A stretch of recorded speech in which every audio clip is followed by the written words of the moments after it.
បាទគ្រប់ជំរាបសួរសម្ដេចទ្រង់អាដាមអស់លោកស្រីជាពិសេសប្រិយមិត្តនិង friend របស់ខ្ញុំបាទទាំងអស់នៅក្នុងបណ្ដាញសង្គម social media ប៉ុន្មានថ្ងៃចុងក្រោយនេះមានមិត្តភ័ក្តិនិង friend របស់ខ្ញុំបាទផ្ញើសំណួរមកសួរខ្ញុំថាតកតងជាមួយនឹងប៉ុន្មានថ្ងៃចុងក្រោយនៃសប្តាហ៍យើងនេះក្នុងខែ5នេះគឺតកតងជាមួយនឹងការប្តីទៅមានប្រពន្ធក្រោយឬក៏ប្រពន្ធទៅមានប្តីក្រោយហើយតកតងជាមួយនឹងការចោះសម្បត្តិអាពាហ៍ពិពាហ៍ថាតើចោះសម្បត្តិអាពាហ៍ពិពាហ៍ឬក៏អេតាស៊ីវិលហើយថាតើអ្វីទៅជាសម្បត្តិអាពាហ៍ពិពាហ៍ឬក៏អេតាស៊ីវិលហ្នឹងហើយតើសម្បត្តិអាពាហ៍ពិពាហ៍ឬក៏អេតាស៊ីវិលនោះមានសារៈសំខាន់យ៉ាងម៉េចខ្លះបងប្អូនខ្លះគាត់នៅតែមានចំណុចឆ្ងល់នៅត្រង់នេះ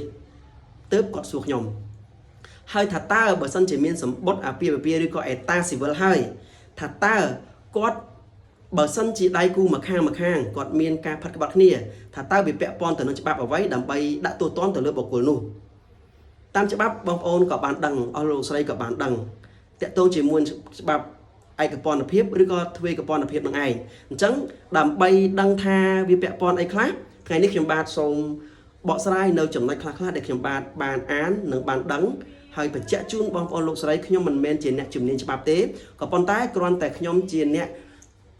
ឧស្សាហ៍ស្រាវជ្រាវអានស្វែងយល់និងសិក្សាតាក់ទងជាមួយនឹងសង្គមយើងសប្តាហ៍ថ្ងៃបងប្អូនណាអញ្ចឹងខ្ញុំបាទសូមចែករំលែកតាមការគួរបងប្អូន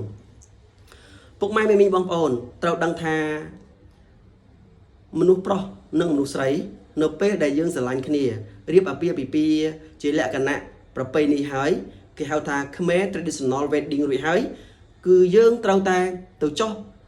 សម្បត្តិអាពាហ៍ពិពាហ៍ឬក៏អេតាស៊ីវិលនៅសាលាឃុំដែលជិតខ្លួនក្នុងភូមិខាងស្រីឬក៏នៅសាលាសង្កាត់ដែលនៅខាងស្រីបងប្អូនណានឹងឲ្យយើងទៅចុះសម្បត្តិអេតាស៊ីវិលហ្នឹងអេតាស៊ីវិលឬក៏សម្បត្តិអាពាហ៍ពិពាហ៍នោះវាជាផ្នែកមួយសំខាន់របស់អត្រានុកូលដ្ឋានបងប្អូនណាហ្នឹងហើយវាជាផ្នែកមួយសំខាន់របស់អត្រានុកូលដ្ឋាននៅក្នុងសម្បត្តិអាពាហ៍ពិពាហ៍ឬក៏អេតាស៊ីវិលនោះវាមាន7ចំណុចដែលសំខាន់នៅក្នុងអត្តន័យដែលបងប្អូនចង់សួរខ្ញុំនោះទី1ទ្របរួមក្រោយរៀបការរួចត្រូវចែកគ្នាស្មើមានន័យថានៅពេលដែលបងប្អូនបានចុះអេតាស៊ីវិលហើយ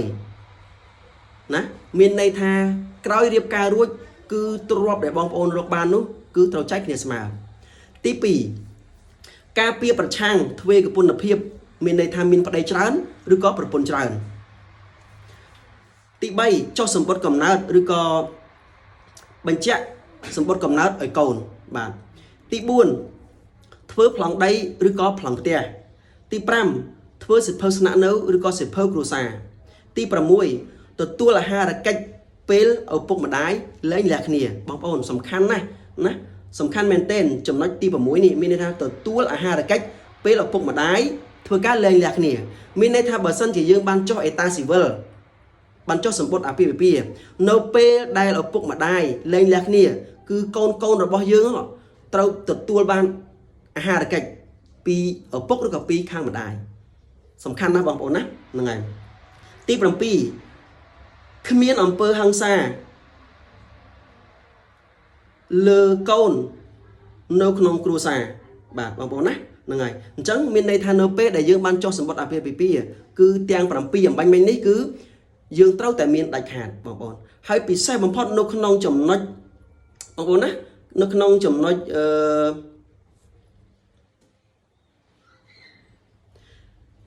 ទី2ដែលបងប្អូនចង់ដឹងនេះគឺមានន័យថាការពារប្រឆាំងទ្វេកពន្ធភាព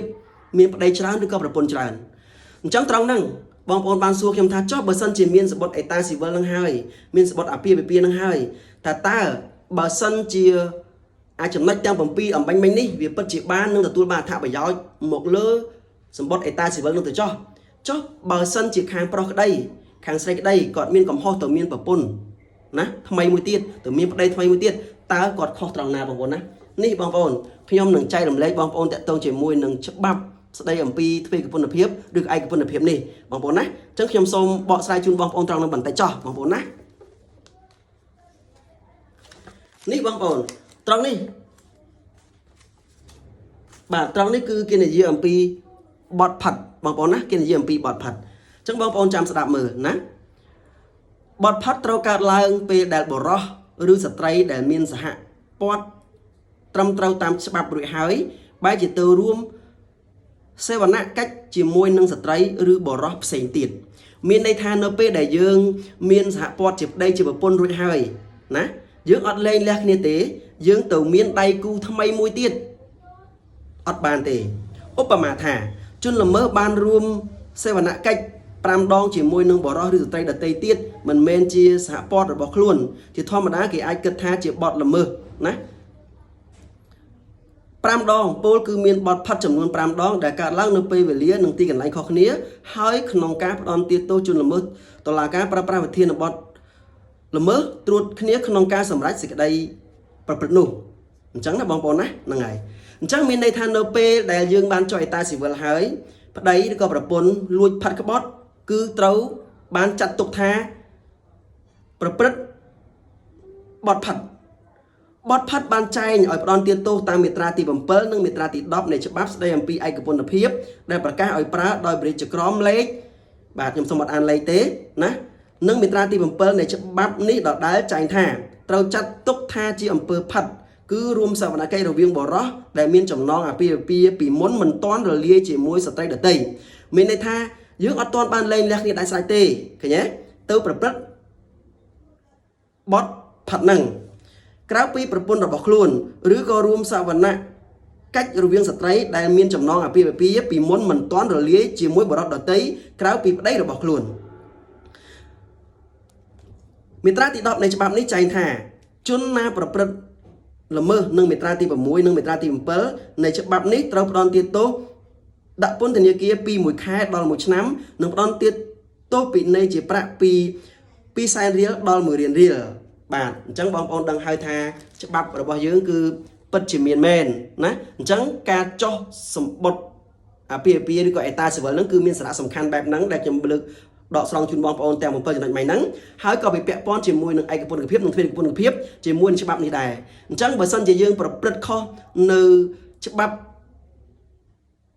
បទផាត់នេះគឺយើងមានទាំងទោសហើយយើងមានទាំងផាកពិន័យចាប់ពី200,000រៀលដល់1,000,000រៀលផងដែរអញ្ចឹងសម្រាប់ការបកស្រាយនេះខ្ញុំបាទប៉ែនចម្រើនក៏សូមគោរពលំអោនលាពុកម៉ែបងប្អូនតែប៉ុណ្ណេះបាទសម្រាប់ការខុសឆ្គងបែបណានោះគ្រាន់តែជាការចែករំលែកនៅទស្សនៈទានរបស់ខ្ញុំបាទតែប៉ុណ្ណោះទេមុននឹងបញ្ចប់ខ្ញុំបាទសូមសិទ្ធិពរបវរមហាប្រសើរបុលសុខគ្រប់ប្រការកើតមានដល់ពុកម៉ែបងប្អូនអស់លោកស្រីធ្វើដំណើរទៅណាមកណាប្រកបកិច្ចការងាររស់ស៊ីសូមឲ្យបានជោគជ័យគ្រប់ភារកិច្ចហើយជាពិសេសខ្ញុំបាទគ្រាន់តែជាអ្នកចូលចិត្តអាននៅច្បាប់ទម្លាប់ប្រពៃណីឬក៏ទំនៀមទម្លាប់